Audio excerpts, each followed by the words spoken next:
Top quality और consistent performance के लिए सिर्फ सिल्वर पंप नाम याद रखना।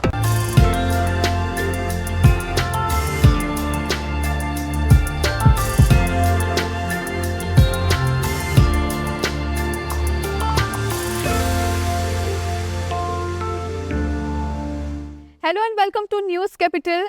વિશેષ રજૂઆત સાથે હું છું જુહી ગાંધી. આજની આ વિશેષ રજૂઆતમાં આપની મુલાકાત કરાવી છે એક એવી મહિલા સાથે જેમણે કોવિડના કપરા સમયમાં પોતાની સાથે સાથે અન્ય મહિલાઓને પણ પગભર કરી ગૃહ ઉદ્યોગ થકી એમને પણ રોજગારી પૂરી પાડી એક પ્લેટફોર્મ પૂરું પાડ્યું. હવે વાત થઈ રહી છે જાગૃતિબેન મહેતાની. અમે આવી ગયા છે પાલનપુર. એમનું રૂટીન શું છે, કઈ કઈ પ્રવૃત્તિઓ દિવસ દરમિયાન કરતા હોય છે, ચલો એમની પાસેથી જાણીએ.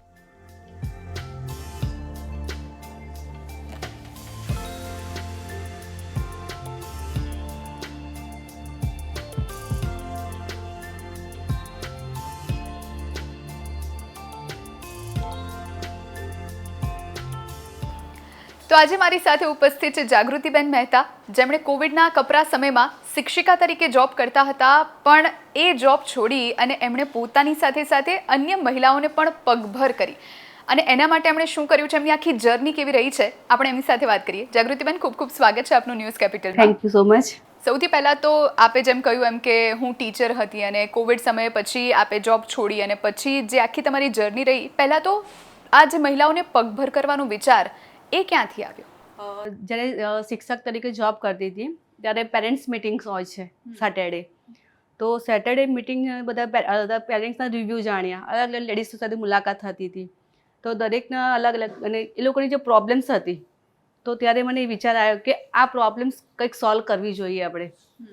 તો દરેકને તો કેવું હોય છે કે કંઈક પ્લેટફોર્મ મળી રહે છે, તો એ લોકો માટે પ્લેટફોર્મ કેવી રીતે ઊભું કરવું તો વિચાર આવ્યો. ત્યારે મારી સાથે બીજી બે લેડીઝો જોડાઈ કે આપણે સાથે મળીને કંઈક કરીએ. પછી મેં યુટ્યુબ પર જોયું હતું રૂની દિવેટ બનાવવાનું મશીન આવે છે, તે કંપની સાથે મેં મુલાકાત કરી અને પછી પાલનપુરમાં લાવવાનો વિચાર કર્યો. બે બહેનોને રેડી કરી કે મશીન ચલાવશું અને વર્ક સ્ટાર્ટ કરાવશું એવું, પણ કંપની ફ્રોડ નીકળી. હવે એ કંપની ફ્રોડ નીકળી એટલે પછી મને એમ વિચાર્યું કે આવી રીતે કેટલી લેડીઝો સાથે છેતરપિંડી થતી હશે. જો મારી સાથે આવે છે, હું એજ્યુકેટર હતી તો બી એ કંપની ફ્રોડ હતી. સારું કે મેં પૈસા નહોતા ભર્યા એની અંદર, પણ તો આવી કેટલી લેડીઝો છેતરાતી હશે. એટલે પછી મને એમ થયું કે આના માટે બીજું કંઈક કરવું પડશે. એટલે પછી મેં ધીમે ધીમે પોતાનું મશીન વસાવ્યું અમદાવાદ જઈને, અને ત્યાં જ બે બહેનોને ઓફિસ રાખી, ત્યાં આગળ ભાડે આપી અને પછી સવારે જોબ કરતી, બપોર પછી ત્યાં આગળ જતી હતી. અને મેં મારી સંસ્થાનું નામ આપ્યું વાત્સલ્ય. વાત્સલ્ય એટલા માટે રાખ્યું કે મધર અને બાચ્ચાનો જે વાત્સલ્ય જે હોય છે, પ્રેમ હોય છે, કે મધર પોતાના બાળક માટે કશું બી કરી શકે છે. તો પછી એનું મેં નામ આપી દીધું વાત્સલ્ય. વાત્સલ્ય સેવા ટ્રસ્ટ કરીને એક NGO સ્ટાર્ટ કર્યું. બે બહેનો સ્ટાર્ટ કરી દીધું. પછી બહેનો જોડાઈ, પછી બીજી બહેનો સાથે કોન્ટેક્ટ થતા ગયા. એ લોકો પાસે એક અલગ અલગ ટેલેન્ટ હતું, જે રીતે ભરત ગૂંથણ કરતા હોય, તોરણ બનાવતા હોય, કે એવા બધી દીવા બનાવતા હોય, અલગ અલગ બધી. પછી પ્રોડક્ટ એક જ જગ્યાએ મેં ઇન્ક્લુડ કરી, બધી જગ્યાએ. અને એમાં આવ્યું લોકડાઉન, કોરોનાનો સમય આવી ગયો. હવે કોરોનાનો સમય એવો આવ્યો કે જ્યારે ઘરની બહાર નહોતા નીકળી શકતા, અને પરિસ્થિતિ એવી હતી કે અમારા લોકો ટીચર લોકોના સ્ટાફને બી સેલરી સ્ટોપ થઈ ગઈ હતી એ વખતે. કારણ કે અમારી જોબ હતી ટ્રસ્ટની સ્કૂલ હતી, ટ્રસ્ટમાં બી બાળકોની ફીસ ના આવે એટલે એ લોકો બી કંઈ તમને ફીસ આપી શકે. ઓનલાઈન છોકરાને ભણાવવાના ખરા, પણ સેલરી નથી આવતી. એટલે પછી વિચાર આવ્યો કે હવે કરવું શું. મારી પાસે ઓલરેડી મશીન તો હતા જ સિલાઈના. તો કલેક્ટર સાહેબને મળી અને એમની સાથે કોન્ટેક્ટ કર્યો અને મેં માસ્ક બનાવવાનું ચાલુ કર્યું. એ વખતે માસ્ક ચાલતા હતા, તે કોટન કપડું. અને એકચ્યુઅલી હું નગરપાલિકામાં કોર્પોરેટર હતી, તેનો બેનિફિટ હતો કે મને ઘરની બહાર નીકળી શકાતું હતું કાર્ડના થ્રુ. એટલે પછી મેં દરેક વેપારી સાથેથી કાપડું લઈ બહેનોના ઘરે પોતે જઈ કપડું આપતી હતી, ને એ લોકો ત્યાંથી પછી માસ્ક લઈ અને પછી કલેક્ટર સરને આપતી હતી અને એ લોકો ડિસ્ટ્રીબ્યુટેડ કરતા. એટલે એ બહેનોને એ બાને રોજગારી મળતી. ધીમે ધીમે એ વર્ક ચાલુ કર્યું. પછી બહેનો બી જોડાતી ગઈ, જેમ જેમ બધા લોકો ઓળખતા ગયા બધા. પછી સખી મંડળ સ્ટાર્ટ કર્યા, 10 બહેનોના ગ્રુપ બનાવવાનું ચાલુ કર્યું કે 10 બહેનોના ગ્રુપથી સખી મંડળ સ્ટાર્ટ કર્યા. સખી મંડળ સ્ટાર્ટ કરે એટલે ગવર્મેન્ટ થ્રુ સખી મંડળને લોન પણ મળે છે અલગ અલગ ગ્રુપોમાં. તો એ ગ્રુપો બધા ડિવાઈડ કર્યા અને દરેક બહેનોને કામ સોંપી દીધું કે તમારે તોરણ બનાવવાના છે, તમારા ગ્રુપ વાઇઝ. એક જણ ડેકોરેશન કરશે, એક જણ પેકિંગ કરશે અને એ રીતે ધીમે ધીમે બધું કરવા માંડ્યું. કરતાં કરતાં મને ખબર હતી કે 800 જેટલી બહેનોને મેં અત્યાર સુધી રોજગારી પૂરી પાડી છે. 2થી શરૂ કરીને 800 બહેનો સુધી પહોંચી ગઈ છું. એટલી બધી બહેનો આવી નથી રહી. ઘણી બહેનો એવી બી છે કે જેને પોતાના બી સ્ટાર્ટઅપ કર્યું છે. પછી મેં મારા વાત્સલ્યના એક્ઝિબિશન સ્ટાર્ટ કર્યા કે ત્યાં આગળ બધી દરેક બહેનોને પોતાની પ્રોડક્ટ સાથે સ્ટોલ્સ કર્યા. 21 સ્ટોલ કર્યા ફર્સ્ટ ટાઈમ કર્યા એટલે. અને અહીંયા પાલનપુરમાં જ પહેલાં 21 સ્ટોલ કર્યા, પછી 51 સ્ટોલ્સ કર્યા, પછી 101 સ્ટોલ કર્યા, પછી 151 સ્ટોલ્સ કર્યા અને હાલ 200 સ્ટોલ સુધી અમે લોકો પહોંચી ગયા છો. અને 200 સ્ટોલ્સ અલગ અલગ પ્રોડક્ટ સાથે અમે લગાવીએ છીએ ત્યાં આગળ. અને ત્યાં આગળ અમે બહેનો સેલિંગ કરે છે. દરેક બહેનને પોતાનું પ્લેટફોર્મ આપ્યું છે કે ધારો કે હેતલબેન છે તો હેતલબેન એમના નામથી જ ઓળખાય છે. જાગૃતિબેન નામથી નથી ઓળખતી કે વાત્સલ્ય નામથી નથી ઓળખતા. પણ વિઝન જે હતું વાત્સલ્ય, જે મધર અને બાળકનું, એ વિઝન સુધી પહોંચવાની કોશિશ કરું છું. અને ઈચ્છા એવી તો છે કે 5000 બહેનો સુધી પહોંચી જાઉં. 100%, કેમ નહીં. અને એ જે 800 બહેનોના જે આશીર્વાદ મળ્યા હશે એ તો અલગ જ હશે. અને અમે એ પણ સાંભળ્યું તમારા વિશે કે આપ બાળકોને પણ ભણાવતા હતા જ્યારે કોવિડનો સમય હતો. એટલે સ્લમ્સ એરિયામાં જઈને કે જે લોકો બાળકો સ્કૂલમાં તો જઈ શકતા અને ફીસ ભરવાની બી લોકો પાસે નથી. ગવર્મેન્ટ આપણને આપે છે સુવિધા ફ્રીમાં, પણ એ લોકો બાળક એવું હતું, મધર ફાધર એવા હતા કે તે સ્કૂલમાં બી નહોતા મોકલી શકતા. હવે છોકરીઓ 7 ધોરણ ભણી ઉઠી જતી હતી, 8 ધોરણ ભણી ઉઠી જતી હતી અને એ લોકો ક્યાં સુધી આવી રીતે જિંદગી જીવશે. તો એ એરિયામાં જઈને બાળકોને ભણાયા અને 2 બહેનોને મેં ITI કરાવ્યું, 2 બહેનોને 10 પાસ કરાયા છે. હાલ એ પોતે બી જોબ કરે છે. એટલે એમના મધર ફાધર શાક માર્કેટમાં શાકભાજી વેચતા હતા. એટલે છોકરીઓની ઈચ્છા એવી હતી કે અમે મમ્મી પપ્પા તો શાકભાજી વેચીને આખી જિંદગી ચલાવી, પણ ક્યાં સુધી અમે દરેકને આગળ વધવું કે ક્યાં સુધી અમે આ જ કરશું, ક્યાં સુધી અમે ઝૂંપડપટ્ટીમાં જ રહેશું. તો એ લોકોને બી સપોર્ટ કર્યો અને એ લોકો હાલ બીજી છોકરીઓને ભણાવે છે ત્યાં ઝૂંપડપટ્ટીમાં. ઓકે. આજનો દિવસ કેવો રહેવાનો છે? એટલે તમારો શું પ્લાન છે? આમ તમે રૂટીનમાં શું કરતા હોવ છો? આપણે શું કરવાનું છે? મારું રૂટીન એવું હોય છે, સવારે ઘરનું કામ પતાવી મારો શોરૂમ છે શ્રીનિકા ટેક્સટાઇલ, ત્યાં જઉં છું. ત્યાં આગળ શો પર 2-2.5 કલાક બેસું છું. પછી મારા હસબન્ડ આવે છે, પછી જઉં છું મારું વાત્સલ્ય જે મારું વર્ક છે ત્યાં જઉં છું. 4 વાગ્યા સુધી બહેનો સાથે ટાઈમ સ્પેન્ડ કરું છું. એ લોકોએ કઈ નવી પ્રોડક્ટ બનાવી છે, શું નવું ઇન્ક્લુડ કરવું છે એ જોઉં છું. અને ત્યાં ગયા બાદ પાછી ફરીથી શ્રીનિકામાં મારે શોપ પર પાછી જાઉં છું. પાછી રાત્રે 9 વાગે ઘરે આવી ઘરનું જે રૂટીન હોય છે જમવાનું બનાવીને બધું ફેમિલી સાથે વાત કરી ને પછી રાત્રે સુઈ જઈએ છીએ. તો આપણી સાથે જાગૃતિબેનના હસબન્ડ પણ છે. એક ફેમિલી તરીકે કેવો સપોર્ટ રહ્યો, એક હસબન્ડ તરીકે એમનો કેવો સાથ રહ્યો જાગૃતિબેનને, એ એમની પાસેથી જાણીએ. સર, સ્વાગત છે આપનું ન્યૂઝ કેપિટલમાં. Thank you ma'am.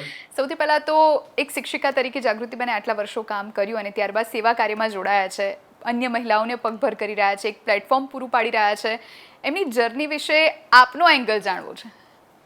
એકચ્યુઅલી એવું હતું કે અહીંથી જવાનું હતું કાણોદર સર્વિસ માટે રોજ 12-13 કિલોમીટર થાય. હવે એકચ્યુઅલી બસમાં જાય, રિક્ષામાં જાય, ગાડીમાં જાય, એ ઇસ્યુ હતો મોટો. તો એ 15-20 દિવસમાં એક્ટિવા શીખી ગઈ. પછી મારા મમ્મી એને એક્ટિવા લાવી આપ્યો અને રોજ એક્ટિવામાં 2 બહેનો જતા ને 2 બહેનો આવતા. આવું ચાલ્યું 3-4 મહિના. પછી કોરોના આવી ગયો. કોરોના આવી ગયો એટલે પ્રોબ્લેમ એવો ચાલુ થઈ ગયો, સ્કૂલો કોલેજો બધું જ બંધ થઈ ગયું ધીમે ધીમે. પછી એને ઈચ્છા એવી થઈ કે હું એક ગ્રુપ બનાવું અને ઘરે બેસેલી મહિલાને કંઈક આપું.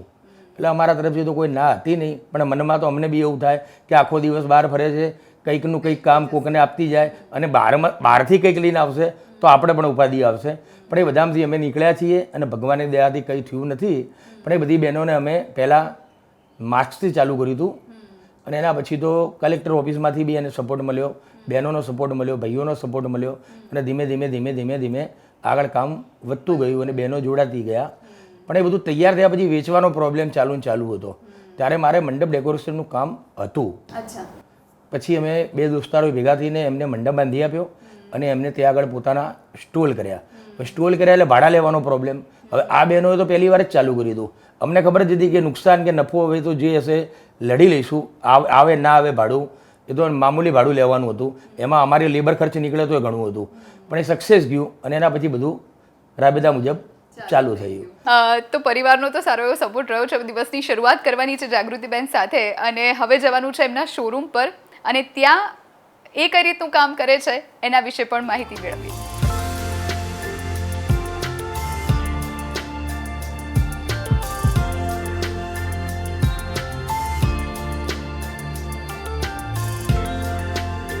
તો જાગૃતિબેન ઘરની સાથે સાથે સાડીનું શોરૂમ પણ સંભાળે છે અને બીજી એવી ઘણી બધી પ્રવૃત્તિઓ કરે છે જેનાથી એ પોતે તો પગભર થયા છે પણ સાથે સાથે એમના જેવી અન્ય મહિલાઓ પણ પગભર થઈ છે. જાગૃતિબેન, સૌથી પહેલા તો આ શોરૂમ બહુ જ સરસ છે. Thank you. અમારે આ શોરૂમ વિશે થોડું જાણવું છે અને જે પ્રમાણે સાડી છે, ડ્રેસ મટીરિયલ છે, કઈ રીતનું આખી આ ચેઇન આપે ગોઠવેલી છે? એકચ્યુઅલી મારે સીવણ ક્લાસ ચાલુ છે વાત્સલ્યમાં. તો વાત્સલ્યમાં સીવણ ક્લાસમાં અમે લોકો જે અહીંયા આગળ જે સાડીની છે, જે નોર્મલ તમારે આ જે ડિઝાઇન હોય છે, આ જે મોતી વર્ક હોય છે, એમ્બ્રોઇડરી વર્ક હોય છે, એ અમારી વાત્સલ્યની બહેનો કરે છે. ઓકે. એટલે એ બહેનો સાથે જે વર્ક કરતી હોય છે એ થોડી પ્રોડક્ટ અને બીજું અધર પ્રોડક્ટ બહારથી થોડી લાવીને એ પ્રોડક્ટ બધી ઇન્ક્લુડ કરી છે અહીંયા આગળ મેં. જેવી રીતે કોર સેટ મેં બતાવ્યું છે, કોર સેટ અમારી ત્યાંની બહેનો સીવે છે. ઓકે. અને એ સેટ કોર સેટ હું અહીંયા આગળ ડિસ્પ્લેમાં મૂકું છું, જેથી એટલે બીજી સાથે ડ્રેસમાં સાથે સાથે એ કોર સેટની બી સેલિંગ થઈ શકે. અને ઇવન અહીંયા કે જે સાડી ફોલ બેડિંગ છે, ચણિયાચોળી ફિટિંગ છે, બ્લાઉઝનું જે સીવાના હોય છે, એ બધું ટોટલ વર્ક વાત્સલ્યની બહેનો દ્વારા જાય છે. ઓકે. એટલે બંને કામ થઈ શકે. એટલે સાડી તમે પહેલા થોડી બહારથી પણ લાવો છો અને હા. થોડું જે વર્ક છે એ થોડું તમારા work વાત્સલ્યની બહેનો પણ કરે છે. ઓકે. અને બાકી જે ઓર્ડર મળે હા. ડ્રેસ સીવવાના કે બધા એ ડ્રેસ ઘણા કસ્ટમર એવા હોય છે કે અમને બ્લાઉઝ પણ તમે સીવી આપશો, હા. તો અમે લોકો બ્લાઉઝ પણ અમે સીવીને જ આપીએ છીએ. ઓકે. અને આ બધા કામમાં કેટલી બહેનો લાગેલી હશે? લગભગ 40 થી 50 બહેનો આખું ગ્રુપ છે. કોઈ બેન સાડી ફોલ બીડિંગ કરે છે, કોઈ બેન મોતી વર્ક ને જે સ્ટોન લગાવવાનું છે એ વર્ક કરે છે. બે બહેનો એમ એવી રાખી છે તે બ્લાઉઝ સીવી અને ફિટિંગ કરીને બધું આપે છે. ઓકે. અને કેટલા સમયથી આપે આ શોરૂમની શરૂઆત કરી હશે? આ શોરૂમને ચાલુ કર્યા છે લગભગ 6 મહિના થયા છે.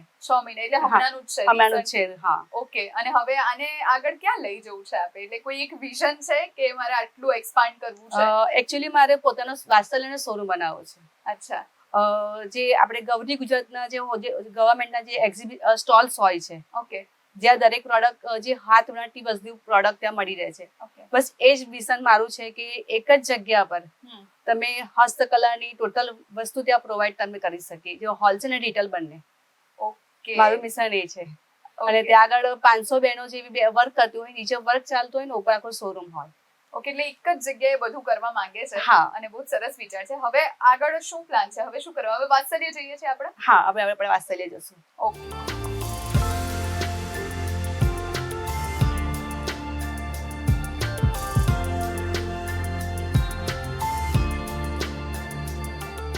આજે સવારથી જ આપણે જાગૃતિબેનના મોઢે એક વર્ડ સાંભળી રહ્યા છે ને એ છે વાત્સલ્ય, જે એમનું ટ્રસ્ટ છે, એમનું બાળક છે. હવે વાત્સલ્યમાં કામ ખરેખર થાય છે શું, કેવી રીતે થાય છે, કેટલી બહેનો રોજગારી મેળવે છે, એ બધી જ ડિટેલ અત્યારે હવે આપણે મેળવવાની છે જાગૃતિબેન પાસેથી. જાગૃતિબેન, વાત્સલ્ય ટ્રસ્ટ સવારથી આપણા મોઢે સંભળાય છે અને ડિટેલ પણ અમે ઓછા વધતા પ્રમાણમાં જાણીએ છીએ, પણ મારે હવે એ જાણવું છે કે શરૂઆત કયા વર્ષમાં થઈ વાત્સલ્ય ટ્રસ્ટની? શરૂઆતમાં કેટલી બહેનો જોડાઈ અને પછી આખી જે ચેઇન રચાઈ, આખો જે ક્રમ રચાયો, એ કેવો રહ્યો? આખી જર્ની કેવી રહી? વાત્સલ્ય ચાલુ કર્યું છે મેં 2019માં શરૂઆત કરી વાત્સલ્યની. જેમ મેં તમને સવારે કીધું હતું કે જોબ ચાલુ હતી સ્કૂલની અને પેરેન્ટ્સ સાથે મિટિંગ કરીને આઈડિયા બધો આવ્યો ધીમે ધીમે. પછી વાત્સલ્ય સેવા ટ્રસ્ટ સ્ટાર્ટ કર્યો મેં. વાત્સલ્ય સેવા ટ્રસ્ટ 2019માં રજીસ્ટર કરાવ્યું મેં. ત્યારબાદ ધીમે ધીમે બધા અલગ અલગ બહેનો જોડાતી ગઈ એની અંદર. જેવી રીતે મેં તમને મોતીનું તોરણ બનાવતી કોઈ બહેનો હતી, કોઈ સીવણમાં આગળ હતી, કોઈ બહેન હતી કે જે એમ્બ્રોઇડરી વર્ક કરે છે, કોઈ ફોલ બીડિંગ કરે છે. તો બધી બહેનોને ગ્રુપ આખું એક જ જગ્યાએ ભેગું કર્યું અને એક પ્લેટફોર્મ ઊભું કર્યું અહીંયા વાત્સલ્ય સેવા ટ્રસ્ટમાં. જે બહેનો અને એ લોકોનો ટાઈમિંગ આપણે આપ્યો છે બપોરનો જ 12 થી 4, જે ઘરમાં બહેનો ફ્રી હોય એ ટાઈમે બહેનો આવી પોતાની રીતે આવીને કલાક 1.5 કલાક જે એમને વર્ક કરવું હોય એ અહીંયા વર્ક કરે છે. અને અહીંયા તમે રોજગારી માટે એવું છે કે કોઈ સેલરી પણ નથી કોઈ બહેનો. ઓકે. હું કોઈ બહેનોને સેલેરી નથી આપતી, એઝ અ પાર્ટનર, બધી બહેનો પાર્ટનર જ છે મારી.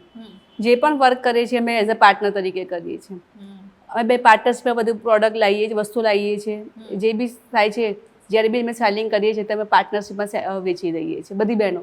એક બહેનો સીવણ કરે છે તો એક બેન એના પર એમ્બ્રોઇડરી વર્ક કરે છે, તો કોઈ બેન અમારે એવી છે કે એના પર લુક આપે છે, કંઈક ડિફરન્ટ લુક આપવું, તો એક બેન પેકિંગ કરે છે. અચ્છા. દરેક બેન અલગ અલગ જેમાં માસ્ટર્સ છે એ દરેક બહેનો અલગ અલગ રીતે એનું વર્ક કરે છે. એવો કોઈ કિસ્સો બી અમે જાણવા માંગીએ જે આપના સુધી એવો આવ્યો હોય કે બહુ ખરાબ પરિસ્થિતિમાંથી પછી આપના સુધી આવ્યા હોય અને પછી હવે અત્યારે સારી પરિસ્થિતિમાં જીવતા હોય? હા, અમારા સાથે છે હેતલબેન, જે બેરા મુંગા છે. એકચ્યુઅલી એ બોલી નથી સાંભળી નથી શકતા, એટલે એમને માર્કેટમાં કોઈ સાથે વાતચીત કરી શકતા નહીં, એટલે માર્કેટમાં નીકળવું કેવી રીતે. ઓકે. અને ઇવન એમના હસબન્ડની બી જોબ છૂટી ગઈ હતી. હા. અને પ્લેટફોર્મ કશું હતું નહીં, તો એમના કોઈકના કલીગના મારી જોઈ હતી એમણે ઇન્સ્ટા પર આઈડીમાં કે આ રીતે આપે છે બેન, એ થ્રુ અમારા ત્યાં આગળ આવ્યા હતા. અને હાલ એ પોતાનું બી એમની હીરા મોતી નામની પોતાની શોપ પણ એમણે ચાલુ કરી છે, એના પોતે ઓનર છે. એટલે અહીંયા આવ્યા પછી તમારી સાથે સંપર્ક થયા પછી સંપર્ક થયા, અહીંયા એમને ટ્રેનિંગ આપી, એમને ટ્રેનિંગ આપ્યા બાદ એમનો આર્ટિઝન કાર્ડ કરી આપ્યો ગવર્મેન્ટ થ્રુ. હાલ હૈદરાબાદ, ઇન્દોર, પછી કલકત્તા, દિલ્હી, બધી જગ્યાએ અલગ અલગ જગ્યાએ એક્ઝિબિશનમાં બી પોતે જાય છે, હસબન્ડ વાઈફ બંને સાથે જાય છે ત્યાં આગળ. ત્યાં એમનું પોતાનું સેલિંગ પણ કરે છે ને હમણાં અમે ભૂપેન્દ્રભાઈએ બી એમને ત્યાં આગળ સન્માનિત કર્યા હતા. એટલે જે સાંભળી શકતા બોલતા પણ તે હિંમત નથી હાર્યા, અને એમને જે સપોર્ટ પ્લેટફોર્મ મળ્યું છે એમને તેને બિરદાવવા લાયક છે. 100%. અને જેમ તમે હેતલબેનની વાત કરી, આવા અન્ય કોઈ લોકો છે ને સાથે હેતલબેન સાથે તમે કેવી રીતે વાત કરો? કારણ કે એ સાઇન લેંગ્વેજ શીખવી, એમને સુધી તમારો મેસેજ પહોંચાડવો, એ શું કહેવા માંગે છે એ તમારા સુધી પહોંચવું અને એ જ પ્રોપર કન્વે થવું, એ કેટલું જરૂરી છે? એકચ્યુઅલી હેતલબેન સાથે છેલ્લા 7 વર્ષથી હું જોડાયેલી છું, જ્યારે એમની પાસે કશું હતું નહીં, અને હાલ પોતે ઓનર છે એક હીરા મોતી શોપના. એટલે એની સાથે રેગ્યુલર વાત કરતાં કરતાં એમના બાબો બોલી શકે છે. અચ્છા. એટલે એમના ફેમિલીમાં એક એમના બાબો બોલી શકે છે. એની સાથે એ જે લેંગ્વેજથી વાત કરતો, ઈશારાથી વાત કરતો, તો એની સાથે થોડું થોડું હું પણ શીખતી હતી, અને હાલ ઘણું બધું શીખી ગઈ છું. ટોટલ વાત બધી સારી કરી શકું છું એમની સાથે હું. અને એમના દીકરા સાથે આપના સંબંધ કેવા છે? એમના દીકરા સાથે મારા દીકરા જેવા છે. એ એઝ જે તેની મમ્મી નથી બોલી શકતો, બોલે છે પણ મમ્મી સમજી હતી કે મને મમ્મી કીધું, એ અહેસાસ દીકરાને નહોતો, તો એ અહેસાસ મેં આપ્યો છે એને. બરોબર છે. અને હવે આ વાત્સલ્ય જે આપનું ટ્રસ્ટ છે એને ક્યાં સુધી આપને લઈ જવું છે? વાત્સલ્ય સેવા ટ્રસ્ટ એક મારું સપનું છે. મારું જે રીતે બાળક જે રીતે મોટું થાય છે એ રીતે વાત્સલ્ય મોટું થાય. હાલ હું 800 બહેનો સુધી રોજગાર સુધી પહોંચી છું. હું 5000 બહેનો સુધી પહોંચવા માંગુ છું, અને ચાહું છું કે મારો વાત્સલ્યનો પોતાનો શોરૂમ હોય, કે જ્યાં આગળ દરેક હેન્ડીક્રાફ્ટ વસ્તુ કે ઇઝીલી તમને હોલસેલ કે રિટેલમાં દરેક કંપનીઓ સાથે હું ટાઈપ કરું, અને એ ટાઈપ થ્રુ કે મને બલ્કમાં મને ઓર્ડર મળે 500 નંગ, 1000 નંગ, જે દિવાળી પર ગિફ્ટ હોય છે, દિવાળીના દીવા, તે ડાયરેક્ટ મને એવો ઓર્ડર મળે ને હું ડાયરેક્ટ એ લોકોને સેલિંગ કરી શકું. અને અત્યાર સુધી ખાલી પાલનપુર પૂરતું જ છે કે ગુજરાત પૂરતું છે આપનું આ જે સેલિંગ છે, જે પ્રોડક્ટ તમે બનાવો છો? અમે લોકો એક્ઝિબિશન થ્રુ અમે લોકો બહાર હૈદરાબાદ, ઇન્દોર, બધી જગ્યાએ અમે ગવર્મેન્ટ થ્રુ જઈએ છીએ. ઓકે. અને આઉટ ઓફ ઇન્ડિયા માટે બી? આઉટ ઓફ ઇન્ડિયા પણ અમે જઈએ છીએ, અને અમે લોકો અહીંથી શિપિંગ ચાર્જ લઈ, એક્સ્ટ્રા ચાર્જ લઈને અમે પાર્સલ બી કરીએ છીએ, કુરિયર બી કરીએ છીએ. અદ્ભુત કામગીરી છે. તો જાગૃતિબેને જે પ્રમાણે વાત્સલ્યનું વિઝન આપણી સાથે ક્લિયર કર્યું છે, અહીંયા કેટલીક બહેનો પણ કામ કરે છે, એમની સાથે પણ વાતચીત કરીએ, અને એમને અહીંયા આવીને કેવી અનુભૂતિ થઈ, કેટલી પગભર થઈ, પરિવારનો કેટલો સપોર્ટ રહ્યો, એમની પાસેથી જાણીએ. તો મારી સાથે અત્યારે કેટલીક એવી મહિલાઓ છે જે જાગૃતિબેન સાથે કામ કરે છે, શું કામ કરે છે, એમનો અનુભવ કેવો છે, એમની પાસેથી જાણીએ. સૌથી પહેલાં તો આપનું નામ કહો અને આપનો અનુભવ શું છે? હું અહીંયા વાત્સલ્ય સેવા ટ્રસ્ટમાં છેલ્લા 2 વર્ષથી કામ કરું છું, અને મારું કામ છે ફેશન ડિઝાઇનરનું. હું અહીંયા બ્લાઉઝ સીવું છું, ચણિયા ચોળી, અનેક એવી જે મને ડિઝાઇન બનાવવાનું કહે છે એ હું ડિઝાઇન બનાવું છું. અને હું પ્રજાપતિ છું. હું એક મતલબ એવું કોઈ હું વેલસેટ પરિવારની નથી. મારું મીડિયમ ફેમિલી છે, અને મારું એવું સપનું છે કે હું ફેશન ડિઝાઇનર બનું, જે હું અહીંયા જોડાઈને હવે આગળ વધવા માંગી રહી છું, કે મને જાગૃતિબેનના સાથ સહકારથી મને એ આગળ વધાવે અને હું મારું ફેશન ડિઝાઇનરનું સપનું પૂરું કરું. અમે અહીંયા છેલ્લા 1 વર્ષથી અહીંયા આવું છું વાત્સલ્યમાં, અને એક પરિવાર તરીકે બાળકોને સ્કૂલમાં મૂકીને 12 થી 4માં કે જેમ અમે અહીંયા આવીને તોરણ બનાવીએ છીએ, પછી સિલાઈ કામ કરીએ છીએ, ઠેલી બનાવીએ છીએ, પછી અવનવી ગિફ્ટ પેકિંગ હોય છે, જેમ કે સગાઈમાં લગ્ન માટે સાડી પેકિંગ હોય છે, પછી બેબી શોવર માટે જે પેકિંગ હોય છે, જે એના રોચ હોય છે, એ બધું બનાવીએ છીએ. હું અહીંયાથી 6 મંથથી જોઈન થઈ છું. મારું કામ ક્રિએટિવ વસ્તુ બનાવવાનું છે. હું જ્વેલરી મેકિંગ બી કરું છું અને સાથે ડિઝાઇનિંગ બી કરવાનું છે. સો અહીંયા આવીને મને બહુ જ સારું લાગ્યું. તો આ એવી મહિલાઓ છે કે જેઓ પોતાની રૂટીન લાઈફમાંથી પોતાના માટે સમય કાઢે છે અને એમનું એક વિઝન છે, એક ડેસ્ટિનેશન છે અને જેની જર્ની એમને શરૂ કરી દીધી છે અને ડેસ્ટિનેશન સુધી પહોંચવું છે. મારે એ જાણવું છે સૌથી પહેલાં તો કે આ વિચાર કેવી રીતે આવ્યો કે હું જાગૃતિબેન પાસે જઉં અને હું આ બધું શીખું? ઇન્ટરેસ્ટ કેવી રીતે આવ્યો તમને કે મારે ફેશન ડિઝાઇનર બનવું છે? કારણ કે પાલનપુર જેવા ટાઉનમાંથી પોતાના માટે સમય કાઢવો, એવો પરિવાર, એવું બેકગ્રાઉન્ડ પણ નથી કે જેના કારણે એવા ઊંચા સપના આપણે જોઈ શકીએ. જો કે સપનાની તો કોઈ ઉંમર નથી હોતી અને કોઈ એવો સમય નથી હોતો, કોઈ પણ જોઈ શકે છે. પણ મારે એ જાણવું છે કે ફેમિલી તરફથી કેવો સપોર્ટ છે? મારા મધર એ કેટલાય વર્ષથી 20 વર્ષથી તે પોતે સિલાઈ કામ કરે છે. એમના થ્રુ હું શીખી છું અને મને એવું થાય છે કે હું મારા મધરને મતલબ એમનું નામ રોશન કરું હું, અને મારે ભાઈ ફેશન ડિઝાઇનર બનવું છે. મારા ઘરમાં મમ્મી પપ્પા બંને મજૂરી કરે છે. મમ્મી સિલાઈ કામ કરે છે અને એ પણ ક્લાસ ચલાવે છે. બીજી એવી ગરીબ છોકરીઓને એ પોતે શીખવાડવા જાય છે અને હું પણ એવું ઈચ્છું છું કે હું પણ આ ફેશન ડિઝાઇનર શીખું અને હું પણ એવી ગરીબ છોકરીઓ જેને હું શીખવાડું અને એમને આગળ વધારાવું. એ પહેલાં હું મારું નામ બનાવવા માગું છું અને હું એક ફેશન ડિઝાઇનર બનવા માગું છું, જે કારણે મારા કારણે લોકો શીખી શકે અને લોકો પણ એમનો પણ રોજગાર મળી શકે અને એ લોકો પણ આગળ વધી શકે પોતાની લાઈફમાં. બસ હું આટલું જ કહેવા માંગુ છું. બહુ જ સારો વિચાર છે બેન. તમારા સુધી તમને જોઈને બીજી એવી કોઈ મહિલાઓ આવે તમારી પાસે એવું કહેવા માટે કે અમને પણ લઈ જાઓ ને જાગૃતિબેન પાસે, અમારે પણ કંઈક કરવું છે? હા, ઇનકેસ અહીંયાથી અમે ઘણી વખત ન્યૂઝ હોય છે ગમે તે, તો અમે અમારા વોટ્સઅપ સ્ટેટસમાં પછી ઇન્સ્ટાગ્રામમાં અમે સ્ટોરી તરીકે એડ કરીએ છીએ. તો જોઈને ઘણી બધી મહિલાઓના ફોન આવે છે અને કહે છે કે તમે કેવી સંસ્થા સાથે જોડાયા છો. તો અમને ગર્વ થાય છે કે અમે વાત્સલ્ય સેવા ટ્રસ્ટ સાથે જોડાયા છીએ, જ્યાં ફક્ત બહેનો જ કામ કરે છે, કોઈ બોયઝ નથી, કોઈ એમ કે મેન કોઈ વર્ક કરતું નથી. એટલે બહારથી કોઈ મહિલાઓ આવતી હોય જેમના ઘરમાં અલાઉડ ના હોય કે ભાઈઓ જોડે કામ કરવાનું એમને, તો એવી મહિલાઓ બી અમને પૂછે છે કે તમે જાઓ છો ત્યાં ફક્ત મહિલાઓ હોય છે, તમને ત્યાં કેવું ફાવે છે? તો અમે ગર્વથી કહી શકીએ છીએ કે ના, એક અમારા ઘર જેવું વાતાવરણ છે. ભલે અમે ઘર છોડીને આવીએ છીએ, બાળકોને સ્કૂલે મૂકીને આવીએ છીએ, પણ અહીંયા આવ્યા પછી અમને એવું લાગે છે કે ના, ખરેખર ઘર એ જિંદગી અલગ છે ને આ જિંદગી અલગ છે. લોકો જોડે હળીભળીને રહેવું, જુદા જુદા લોકો જોડે મળવું, નવા નવા જે આવે કે આપણને કામગીરી આપવા માટે, એ લોકોના અનુભવ થાય છે. ઘણા સારા બી થાય છે, ઘણા ખરાબ બી થાય છે. મોસ્ટ ઓફ તો બધાના સારા રિવ્યૂ જ હોય છે અમારા કામ માટે, કેમ કે અમે જે હાથથી કરીને આપીએ, દિલથી કરીને કામ આપીએ છીએ. એટલે લોકોને બહુ ગમે છે અને ઘણા લોકોના કોલ્સ આવે છે કે અમને પણ તમારી જોડે આવી રીતે જોડાવરાવો એમ. અને આ બધામાં જાગૃતિબેનનો સપોર્ટ કેવો છે? ફૂલ સપોર્ટ છે. કહીએ તો એક આપણી પાછળ પીઠબળ. એમ કહીએ કે અડધી રાતે એવું થાય કે અમે તો નહીં પણ અમારા બાળકો પણ એમ કહે છે કે કંઈક પ્રોબ્લેમ હોય, કહે છે ઉલઝાઈ ગયા હોય તો મમ્મી જાગુ માસીને ફોન કરને, એનું એમ કે નિકાલ આવી જશે એ કામનો. ગમે તેવું હોય, ક્યાંક એડમિશનનું હોય, કંઈ હોય, કંઈ લાઇટ ગઈ હોય ને તો બી છોકરાઓ અમને એમ જ કહે છે મમ્મી જાગુ માસીને કોલ કરને, એમ કે તરત એનો નિકાલ આવી જાય છે. છોકરા અમને પણ અમારા છોકરાઓને પણ એટલો વિશ્વાસ છે કે ના, ખરેખર જાગુ માસી બેસ્ટ છે. રાઈટ. મારે તમારી પાસેથી પણ એ જ જાણવું છે કે આપને એવો વિચાર ક્યારે આવ્યો કે પોતાના માટે હવે સમય, કેમ કે આપની એજ બી બહુ નાની છે, એટલે આપનો એવો વિચાર ક્યારે આવ્યો કે હવે હું મારા માટે સમય કાઢીશ? સ્ટડી ક્યાં સુધી કર્યું? આપના વિશે થોડું જાણો. હા, મતલબ અત્યારે મારું BA કમ્પ્લીટ થઈ ગયું છે. આગળ MA બી કરવું છે, બટ એ એક્સમાં કરવું છે. અને મારું મતલબ ક્રિએટિવ કરવું મને સારું ગમે છે અને મારો છે મતલબ મારે ફેશન ડિઝાઇનર બનવું છે અને બધા મારા ક્લોથ પહેરે એવી મારી ઈચ્છા છે. બહુ જ સરસ વિચારો છે. તો આ સુંદર સપનાઓ તો છે, પણ આ સપનાને ઉડાન મળવી જરૂરી છે ને એ ઉડાન માટે પીઠબળ પૂરું પાડી રહ્યા છે જાગૃતિબેન મહેતા.